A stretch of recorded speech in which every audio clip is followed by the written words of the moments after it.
One Mic Records.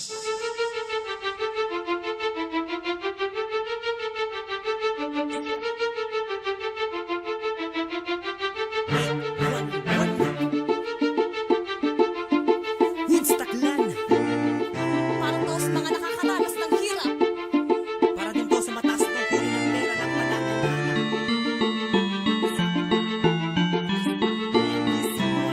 This is our song, Kahirapan.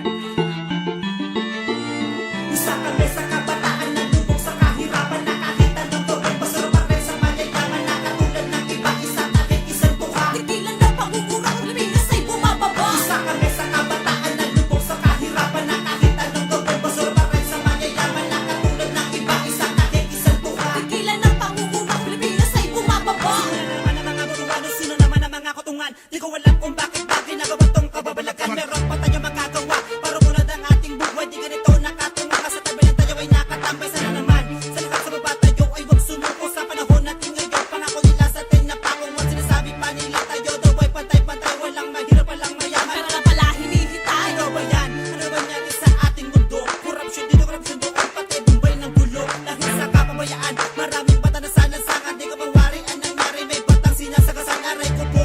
Kaya talaga dapat di na mangyari. Pagkatapos ng tragedy parang wala sa atin nangyari. At ito lang ang masasabi. Korupsyon dapat ay tigilan. Mataas na may katungkulan. Dapat natin panggigilan. Sa kami sa kabataan na lubog sa kahirapan. Nakakita ng tubig. Masarap pa rin sa mayayaman. Nakatulad ng iba. Isa kahit isang tuka. Tigilan na pangungurang Pilipinas ay bumababa. Isa kami sa kabataan na lubog sa kahirapan. Nakakita ng tubig, basura pa rin sa mayayaman. Nakatulad ng iba, isa kahit isang tuka. Tigilan ng pangungurang Pilipinas ay bumababa. Balik kayo sa ating tula, sa bansa ka magbibigla. Nakakasawa na rin diba, hirap nakakairita. Ang mga ginagawa nila ay puro mali na. Hahayaan ba natin ito na magpatuloy pa? Imbis na pagtulong sa atin ang dapat gawin nila. Bakit pawang bulsa pa rin ang binubusog nila? Bakit tayo nagtitiis sa kanilang salita? Patuloy natin inaasam ang kanilang himala. Ang dami nating pangako di naman nila napanindigan. At simpleng hiling ng bahay hindi pa nila mapagbigyan. Sinasabi pang pag-asa ng lahi na sa kabataan, ngunit pa na matutupad. Sinugmok sa kahirapan. Buti pa ang nasa taas, gintawa ka nilang binabanig. Ito